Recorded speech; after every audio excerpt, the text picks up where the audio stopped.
Hello, entrepreneurs. If you are looking to level up your email marketing game, but you're not sure how to fully take advantage of the power of emails, then this episode is for you. Our guest today will share with us how to build the most important automation flows so that you can grow your sales with email marketing on autopilot. I'm joined today by Andrew Maffeton with over 15 years of experience in the e-commerce marketing industry, and he has worked in-house with multiple eight-figure brands and exited an agency focused on scaling Amazon brands. So he's now the founder and CEO of BlueTuskr, a full-service marketing company for e-commerce sellers that develops omni-channel strategies for brands on multiple sales channels, as well as the host of the Ecom Show podcast and the co-author of the Click and Conversion newsletter. Hey, Andrew, welcome to the show. Nice to have you here. Thanks for having me. Looking forward to it. Appreciate it. Nice, nice. So we were talking in our conversation before about email marketing and how you guys built this nice, well done, and obviously tested for conversion automation flows. So as people know in this podcast, guests always share some sort of downloadable material. So this time, Andrew is sharing a list of the automation flows that we're going to discuss about. Obviously, we're only able to cover a few of them because there's so many. But I encourage you guys to go download the full list at thesellerprocess.com, or you will find the link in the YouTube video description. So let's start, Andrew, with setting up the expectations right, I would say. So why do we suggest, why should you suggest, Amazon sellers to work on email marketing? What can they expect if they do it right? Yeah. So email with Amazon sellers is always very interesting, right? Because if we're discussing emailing people directly out of the Amazon platform, there's very limited ways that you can do that. But from an off Amazon perspective, there's a lot of different ways. So the PDF that we sent over, there's a lot of information there. It's very specific to Klaviyo. We're Klaviyo partners, so it's what we catered to, but it actually is still relevant for many other platforms. But effectively what it is, it's 18 or 19 different flows that we itemized that are basically very specific to anything, really. There's many different areas. And with automation and email, really what it is about being at the right place at the right time. So every time a user or a customer triggers doing something, literally anything, there's probably a reason for you to go ahead and email them. So there's countless ways that you could really think about. We came up with 19 of them, but really we wanted to limit it without it being too overwhelming. And what we did is what we found was the interesting part was we did all these different screenshots of how to actually set it up and what it looks like within the platform, because that's a lot of the biggest problem. But from an Amazon perspective, what really happens is how do you grow your email list from an off Amazon side? And I'm a big fan of diversification, right? Being so reliant on just Amazon can be difficult. And if you're going to exit, anyone who's got assets outside of their typical, FBA business can always exit at a higher multiple. So having an asset like an email list can be very beneficial. And what happens a lot as well is when these Amazon sellers are, launching new product, you launch a new product, it's like almost starting a new business. You've got that 30 to 60 day, like kind of grace period of the new product where Amazon will, rank you a little bit better so that you can try to get some of that motion, some of that traction that you want to get. From an email perspective, though, if you had a nice email list and you were to send, some kind of incentive to your existing list over to that new product, then what would happen is you can actually benefit from that initial honeymoon period and really start to see your organic take off so that you kind of get that snowball effect after that 30 to 60 day period. So it's a great product launch strategy. There's also a ton of other things. If you also have your own website and you are, at least in the States right now, it's available, you have Buy with Prime, that integrates directly with Klaviyo. So you can actually have certain triggers based on people that are shopping on Amazon. And again, you can send them back to your website. You can have them, give them an incentive to purchase on the site. You can give them an incentive to purchase on Amazon. You can set up an automation if it's some kind of recurring purchase. So there's so many different variables, and it really kind of depends on the business. But an email list to me is like the second most important KPI outside of obviously your profitability. Having a really large active email list is an incredibly valuable thing, especially when you go to exit one day. So for any business, whether you're Shopify, BigCommerce, Magento, etc., or even if you're Amazon, Walmart, Chewy, it doesn't really matter. It's an incredibly valuable asset. So I always recommend catering to the email side from either of those platforms. For sure, for sure. Totally agree. And I'm also a big fan of Klaviyo because it's the same that I'm using. So it's the one that I suggest as well. And I totally agree with you when you're talking about, building an asset because it's not only valuable during, the business, for launch purposes, for example, or remarketing. And we're going to touch a few of those strategies in a second. But as you said, it's gonna increase the value of the company Yeah. exponentially. So because it reduces the risk of the company, being reliant only on Amazon traffic. So definitely, it's a strategy that I'm investing more and more on. So and I can see also, you know. Interviewing lots of people and being in the space through conferences and so on, I can see people are talking more about this topic nowadays. So I think it's kind of a channel that more and more people are looking at. Yeah. So when we're talking about email marketing, many people have in mind, the welcome series to begin with, right? Because that's usually, Yeah. the first flow that happens, when people sign up. So let's talk about that. So what are your best practices about setting up a welcome series? Welcome series is like the real basic one that almost everyone has set up right away. Most platforms like Klaviyo or MailChimp or Constant Contact, et cetera, like they have those pretty much pre-prepped for you. So you really just have to brand it and kind of make it your own. Welcome series to me, the best way to utilize that is not to I look at it two different ways, right? A lot of people, they'll have a pop up on their website. Let's say it's 10% off your first order. And what they'll do is they'll immediately trigger a welcome series, and the welcome series will have a discount in it. However, what I like to do is actually have a separate email with the discount from your pop up and then let them know you have now like been brought into, the email list. This way, because you can also have other areas on your website where people can sign up for your newsletter where maybe you're not giving them a discount. So instead of just giving money away all the time, try to have six one half dozen another trying to figure out how you want to use it.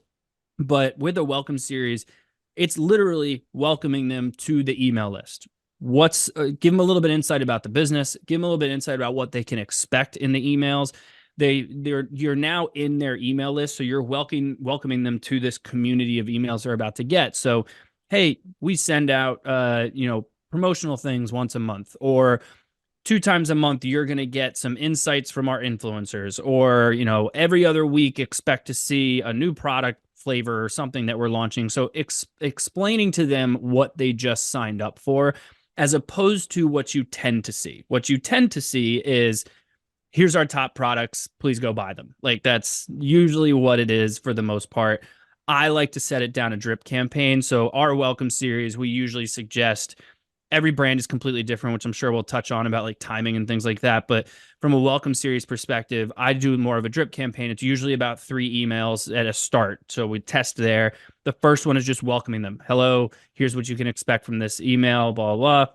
The next one being a little bit more around like, you've been on our email list for a while. We hope you're enjoying it. Here's some more information for you, etc. Then you can go into a third one of maybe you want to have a survey. Maybe you want to know more information. How do you like our emails? Do you think they're too promotional? Do you think they're not promotional? Is there too wordy? Are they not too wordy?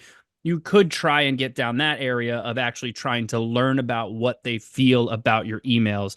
I'm not a big fan of keeping the welcome series very heavily focused on a sales side, because almost every other email that you're going to put in place is focused on that. But you can sprinkle in like, here's what everyone's saying about our top products, or every now and then change out your welcome series for, here's some of the recent influencers that mentioned us, or that that we're plugging certain products, or obviously worded differently. But so it kind of depends on the brand, on the approach that you want to take. But keeping your welcome series more informative and just like, hey, welcome to the group. Here's what you can expect. How are you liking it? That kind of stuff is what I always see works the best because it keeps them engaged and it keeps you learning more and more about the people on your list and potentially how to segment them further. Got it. Got it. Okay. Okay. That's very interesting. Usually, how many emails? You said three. Is it just for start, or is the whole automation is just three emails? Oh, I start off with just three for the welcome series. Usually it's kind of like how we've like I think three is good. It's a good spot. But usually what you want to do with automations is set them up, let them run for a while, usually A/B test something, whether it's your subject line, your snippet, or CTAs within it, etc. But then you want to keep an eye on the very last couple emails of your list or of your flow.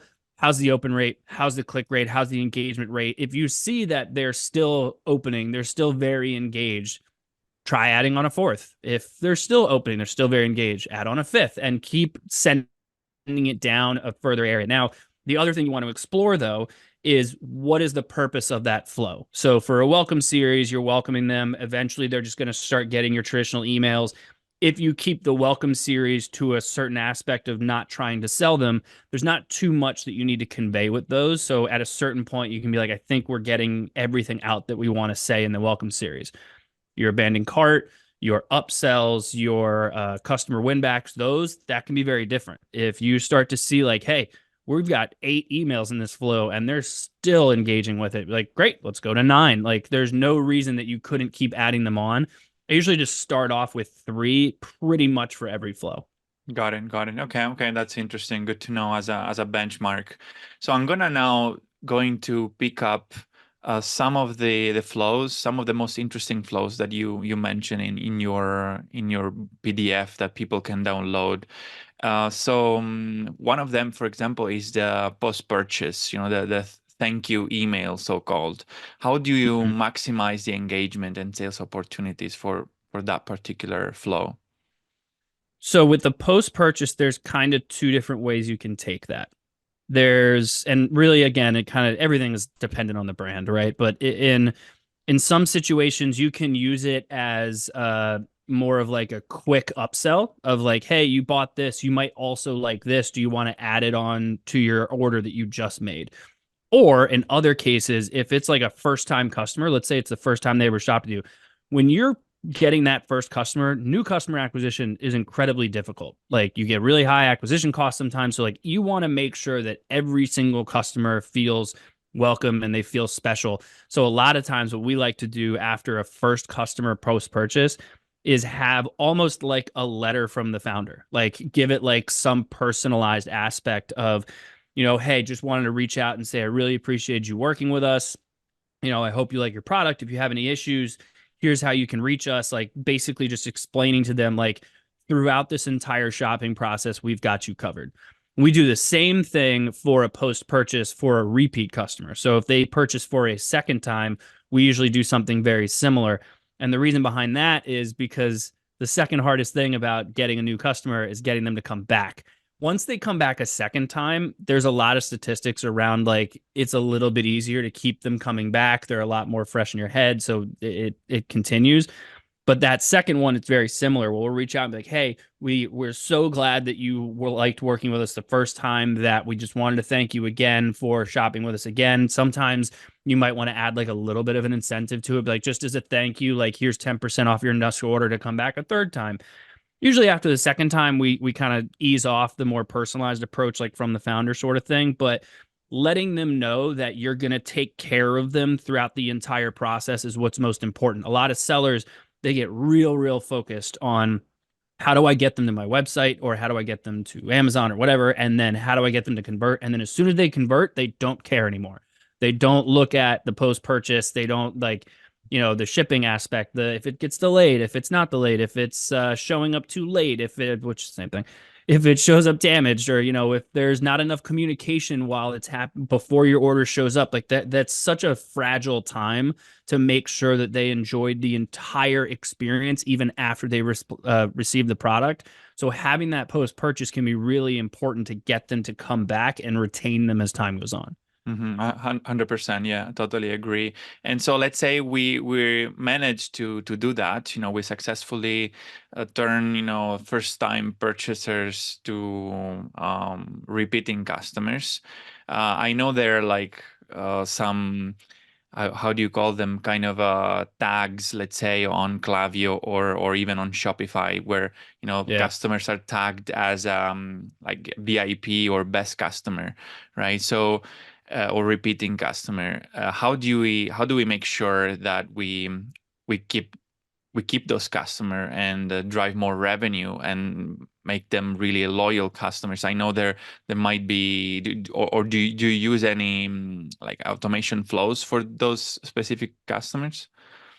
Yeah. So one thing you can do is you can map out what is a VIP customer to you, right? And so sometimes what you can do is you can automate them becoming a VIP customer, or you can find a way to incentivize them to become a VIP customer regardless. Some people try to map out like premium plans where you pay like a monthly fee to be a VIP customer.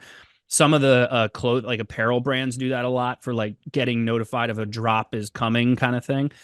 The other is, okay, you've spent X amount of money with us, or you have placed X amount of orders with us, every brand obviously being different. And then you notify them, which you can automate, which is, hey, we just want to let you know with your recent order, you are officially one of our VIP customers. You've shopped with us so many times. We really wanted to thank you. Here's what being in our VIP program entails, right? And then just let them know that hey, before we launch a new product, we're going to tell you first. Before a sale goes live, we're going to let you know ahead of time. Or before a sale goes live, which we did a little bit in Black Friday, we're going to give you your own special code so you can actually start shopping ahead of time. Or we're going to give you like a little bit of an extra percentage outside of what everyone else is getting. And this is just for you kind of thing. So you can automate the VIP aspect to let them know they're now a VIP customer and maybe give them like as a thank you, here's X% off. But the real thing there is how you can then segment that audience and really start to send them completely personalized emails that are specific to the VIP club that you created so that they're like, oh, I love working with them. I've shopped with them so often, and now they're recognizing me as one of their best customers. So I'm getting all these extra benefits. It's kind of like a reward program, except you're just kind of forcing it into like everyone who shops with us a lot is going to get, some kind of extra incentives outside of the norm.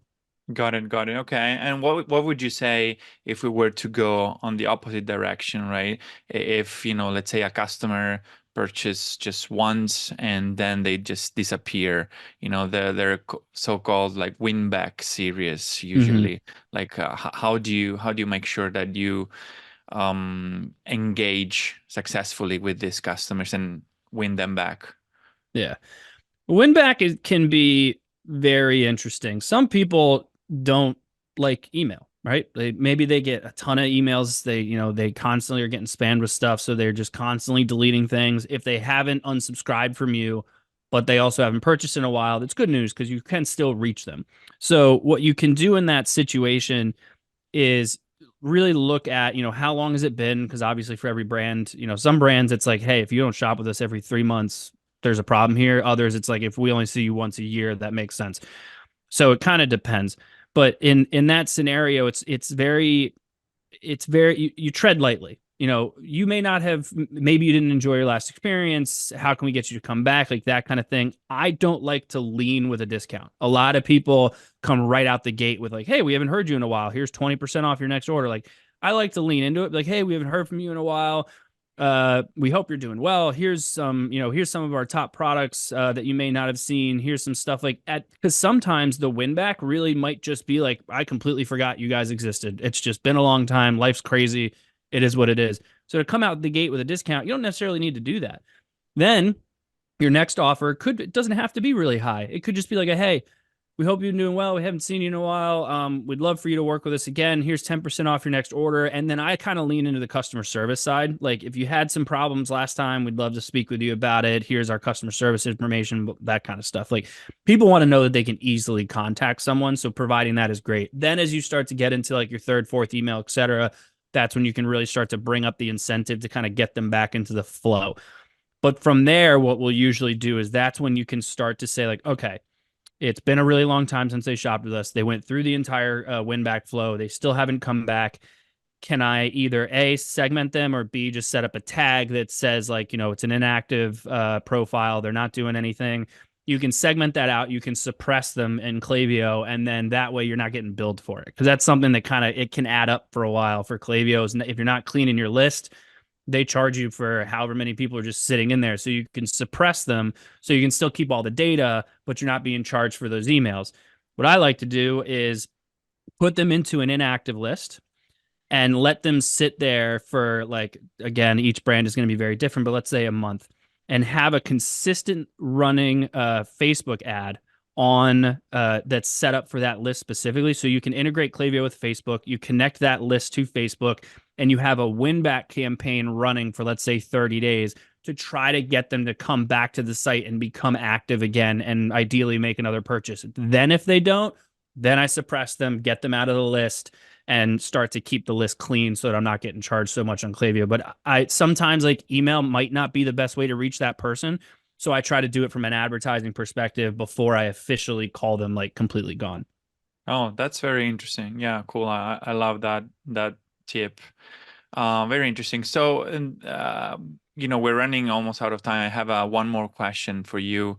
I know Yep. the SMS integrate very well with email. So, what's your approach to integrate both in order to drive more revenue into the email campaigns?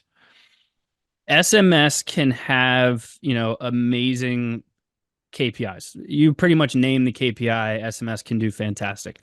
The problem with SMS is because you see those numbers, sellers tend to get really trigger happy, right? They set up all these different SMS messages. They're sending them out all the time. I mean, obviously, I did my fair share of shopping for the holidays, and I was getting text messages left and right for like days on end. And I was like, this is ridiculous. You think of, like, I like to think of text messaging kind of like a little bit of a distant relative, right? Yeah, if you text me once in a while, like, hey, how you doing? Just wanted to give you a little cool, like, hey, hope you're great, like that kind of thing. But if you're texting me every day, you're an annoying relative. So, like, it gets obnoxious. So you don't have enough going on. There's no business that's like, hey, I need to tell you something every single day. It's just not necessary.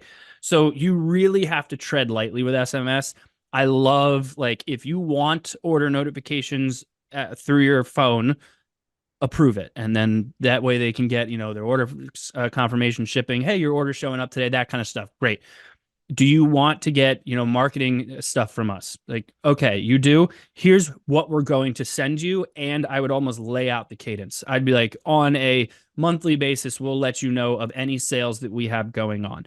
If we release a new product, here's what we have. In some cases, depending on how you set it up as well, you can say, like, here's your options on what you want to be notified for through SMS. So within Klaviyo, you can tag them correctly. So if they want to know everything, let them know everything. If they just want to know product launches or sales or something, like, then that's all they're getting.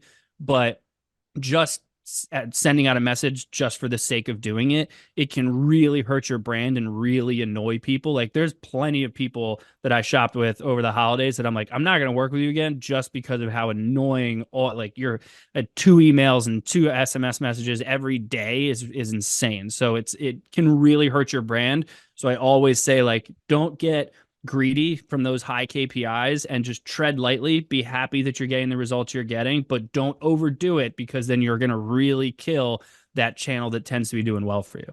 Yeah, absolutely. I can totally see that. Yeah.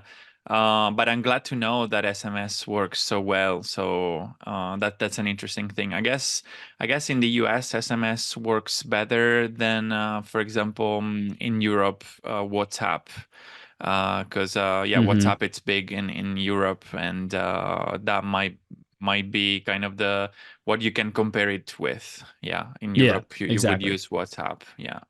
Okay, that's great. And obviously we only managed to talk about, I think, five of the the automations that you listed in the in your PDF. There are, I think, 19. So there are a lot more for you guys to check and learn from. So make sure you download this PDF that Andrew is sharing with us at thesellerprocess.com. You will find it in the show notes or in the description of the YouTube video. So, Andrew, if people are interested in working with you or or to learn more about email marketing, how can they find you? Yeah. Me personally, as well as the agency BlueTuskr, pretty much any social channel you want. So me personally, it's at Andrew Maff. The agency, it's at BlueTuskr, and then of course BlueTuskr.com, or they can email me at Andrew@BlueTuskr.com. And then on January 25th, we are actually doing a virtual event specific to these automated flows and how to set them up, and then the technical side of things, because both Google and I think Outlook or someone else are doing a real big change where setting up like all your technical stuff is really important. So we're going to dig into that as well. So they can also join us there and then just riddle us with questions at that event as well. Cool, cool, great, great. So we'll make sure to point them to the right direction, in order to join this webinar. And so thank you very much, Andrew, for sharing your knowledge. I really appreciate you coming on the show. Thank you. Yeah, thanks for having me. Guys, remember the key to success is to emulate the best. So take home the tips that Andrew just shared with you and start implementing it in your business. And you will find, that email marketing might be like a really powerful weapon into your marketing arsenal. All right. I hope you guys enjoyed this content today, and I wish you have a productive week. See you next time.